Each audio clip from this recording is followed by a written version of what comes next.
Ja es šo video publicēju, tas nozīmē, ka es esmu sasniegusi 30,000 sekotāju, kamēr šo filmē es īstenībā vēl neesmu, un ir iespēja, ka šis video nekad netiks publicēts, jo es nekad nesasniegšu. Bet ja jūs šo redzat, tad mēs to izdarījām. Jābūt tā kā party popper efektam, bet interesants.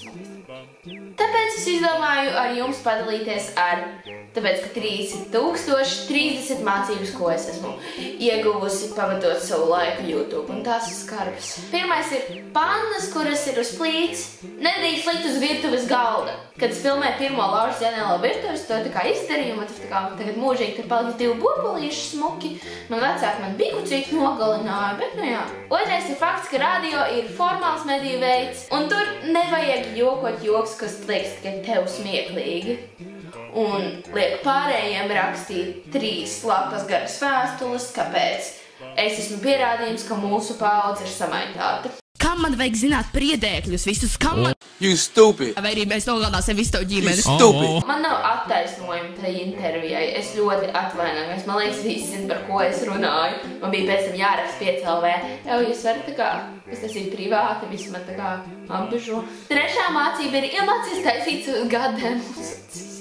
Man ir bijušas pārāk tumšas, nekoptas, bez formas, vienkārši uzzīmētas ar marķieri, un arī tas, ka man nav bijušas uzacis arī. Un man vēl ir šis monstrus, ko es radīju. Man patīk domāt, ka tagad man ir puscik normāls, bet visticamākais pēc nedēļas man jau būs tāds, kāpēc, Laura? Kāpēc, Laura? 4. ir apgaismojums, kas vēl joprojām īstenībā ir maz kompleks man. Manā istabā nekad nav labs apgaismojums, bet labāks par šo ir obligāti jādabū. Diezgan ilgu brīdi, kad es iesāku YouTube, man kamera visu laiku kratījās. Tā nevajag darīt. Tā kā video ir neskatāms, jo viņi visu laiku kratās ir up and down, up and down. Laura, tu, it īpaši, ka tu biji maz, esi šausmīga aktrise. Es zinu, ka tu gribēji būt maz, gribēji kļūt par aktrisi, bet met to sapni ārā pa logu. Tu nemāki tēlot. Šis kadrs. Zini ko? Mēs liksim to strādāt vienā. Man liekas, pat manas mazās māsītes tēlo labāk. Tā ir vecas zeķe. Varbūt. Tas ir tavs vecās drēbes. Varbūt. Vienkārši nemelo, jo tu nemāki. Nākamais ir netaisi augsta līmeņa montāžu, ja tu viņu nemāki. Un ja tev kamera kratas. Kurā veidā šis izskatās labi? Kurā? Ko, Laura? Man ir ļoti labs printers. Es tādu Taviem skatītājiem nevajag nosaukumu. Bet pat, ja viņiem dod, nesauc viņus par lamām. Lamām! No visiem pasaules vārdiem, kuri var būt inteliģenti vai smieklīgi vai normāli, tu izvēlējies lamas. Un vēl viena mācība. Lamas ar saules brillēm kā outro nav laba ideja.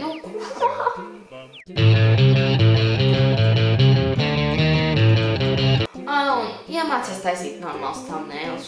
Kas ir šis, un kas ir šis, un kas ir šis? Es pat nezinu. Kurš es to uzspiestu? Nezinu. Nefilmē ar kameru, kuras kvalitāte pārspētu kaut kas, ko varētu uzzīmēt paintā. Nevajag man taisīt kosmētikas tutorials, tas ir loģiski. Bet pat, ja es taisu, kāpēc tu domāji, ka dievi vai zombiju make-ups ir laba ideja? Es tev video saliku koždeni uz sejas. Nē, es nejokoju, šeit ir kadrs. Pinī to koždeni mazā garā tā kā strīpiņā. Kad tu sāc filmēt video, tev nevajag runāt tādā balsī, kā it kā prezentāt kādu prezentāciju. Īziņas ir mācas veids. Un kā jau jebkurā mācas veidā, ir daudz cilvēki, kas viņās ir ļoti dramatiski slikti. Man nav iebildumi pret hauliem meitnīgiem video, ja viņas centies taisīt meitnīgus, un to nesmēk taisīt meitnīgi, un tad rezultāts ir mani vasaras hauli. Jā, kad es viņu pasūtīju, domāju, būs gana labi.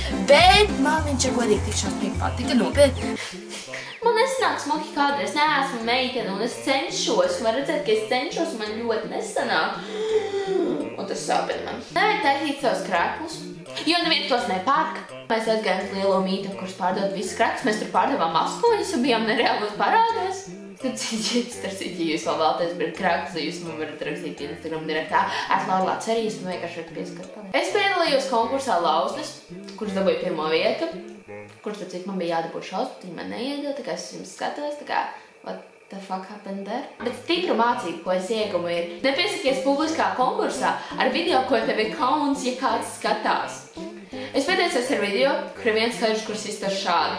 I only call you when it's half-past, but the only time that I be mine.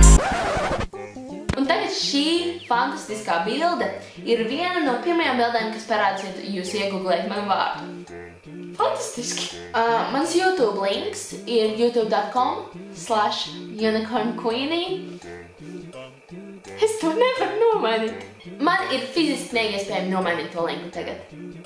Viņš te paliks mūžīgi. Ja es nemainīšu kanālu, tad vienalga, ko es daru, mans links būs unicornqueenie. Yay! Kāpēc to izdarīju? Vispār Laura kā savu YouTube vārdu neliec vārdu Unicorn Queen. It īpaši, ja tajā brīdī YouTube bija arī čalis vārdā Unicorn King, un tad viņš domāja, ka mēs esam pāris. Starp citu, es atvainojos Dāvu, man liekas, es esmu iemesls, kāpēc viņš nomainīja savu vārdu. Un nē, es jau nenosaucu par Unicorn Queen, tikai tāpēc, ka viņš bija Unicorn King. Laura, tev nepiestāv gara blondu matus, tas ļoti kaitinoši. Lūdzu, nekad nedejo kameras priekšā. Kad man bija 100 subscriberi, es pieļauju šo kļūdu. Es joprojām neesmu to aizmirsus, un tas nav tā kā kompliments. Man īsti nav personīgi jātais giveaway, jo cik man daudz bijuši giveaway? 5, 6? Man liekas, ar 3 no uzvarētējiem es nekad neesmu satikusies, jo es tur rakstu viņiem vairākas reizes, viņi neatbild, un vienkārši apnīk. Nu, svarīgi. Viņa vaina, viņa neatbildēja. Animācijas ir laba lieta, tas bija veids, kā izpausties, tas bija liels darbs, bet nevajag ieguldīt reāli visu nedēļu pie sava datora pie animācijas, kuras skripts bija ļoti slikts un skaņa ierakstīta bija ļoti slikta un vispār animācija bija ļoti slikta. Es par to pavadīju vienu nedēļu no savas vasaras, vienkārši strādāju tās animācijas un viņas nāca slikti. Mūsu kājas paši skrēja pakaļ liktenim, eņģelim, mūsu mīlē. Kaut gan mēs tu dienu nevarējām sarunāties vienā mēlē, mūsu dvēseles sapratās. Es to nedēļu varēju pavadīt guļot. Es esmu tik ļoti pārspīlējusi ar telefonu zvanu un īziņu prankiem, ka tagad katru reizi, kad es zvanu savai omai, viņa domā, ka es viņu līdz prankošu. Tā varētu būt mana vaina, jo es pāršķiet zvanu tikai tad, kad es viņu prankoju. Es neesmu labi. Augsta montāža, par to es runāju. Viņa ir laba, ka tu to māki darīt. Bet viņa nav laba, ka tu centies filmēt green screenu, saburzītā green screenā, un tu nemāki filmēt green screenu, un plus tu izties sarkani. Vienkārši. Nē, es vienkārši gribēju pielikt to klāt, ka es iztos sarkani. Vienkārši. Vēl plus rociņu. Ir laba, bet tu neesi gana forši tādām ar mums. Viena no lielākajām kļūdām ir tas, ka man nekad nevajag filmēt video, kurš reaģēja uz nejaukiem komentāriem, jo tagad es tik bieži redzu komentāru, piemēram, kāds, tu esi stulbu govs, un tas cilvēks pēc tam pēc 1 minūtes uzraksta. Uzfilmē nākamo daļu atbild uz nejaukiem komentāriem. Vēl es iemācījos to, ka man nav obligāti jāpilda visi Q&A izaicinājumi. Suņu barība nav garšīga. Iedomājieties, cik daudz kaloriju?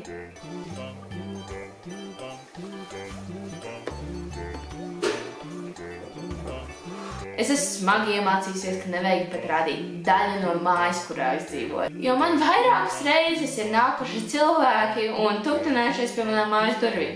Lūdzu, nedariet to pirms izsauc policiju. Man nevajag filmēt video ar saviem draugiem, jo jūs viņus apbežojat. Beatrice vēl joprojām ir aizskarta par to, ka visi viņu par zivi sauc. Ieskatot mani. Man ir ļoti kauns šo teikt. Askā pirms vairākiem gadiem man lika dziedāt kameras priekšā, un es to izdarīju. Es nezinu, vai es fiziski varēšu ielikt šeit kadru, tikai, ja es to izdaru, tad novērtēju, cik man daudz sāpes bija, jo es sāku skatīties šo video, es nevarēju viņu nostīties ar bēļikām, un es vienkārši nevarēju, es sāku trīcēt. I did it all. Kāpēc iedomājies, ka tas pat ir daļēji, ok? Kāpēc? Un pēc pēdējais, nesaucat sev par laurlāci. Es esmu dzirdējis tik daudz lietas.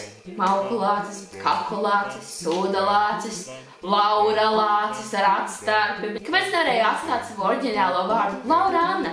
Man nebūtu tad Unicorn Queenie manā linkā, un manas vārds nebūtu laurlācis, bet vienkārši Laura Anna bijis. Mies, adios! Jums nav nejausmas, cik daudz sliktas sapniņas šis man atnes, un es tagad vienkārši gribu raudāt kādu stundu. Bet katrā gadījumā nopietni, paldies par 30,000. Tas ir tā kā liels skaitlis, es tā kā man būtu slinkums aizskaitīt, tā čuka. Es patiešām no savas sirds atvainojos tiem, kuri ir kopā ar mani kopš savu YouTube taisīt, jo es sev gribu izblenderēt acis ārā. Nezinu, kā jūs. Es bieži nesaku paldies, jo es neesmu emocionāli, vienmēr, kas to sāk, man ir sajūta, ka izklausās fake, bet patiešām paldies visiem, kas mani vēl joprojām skatās. Un bye!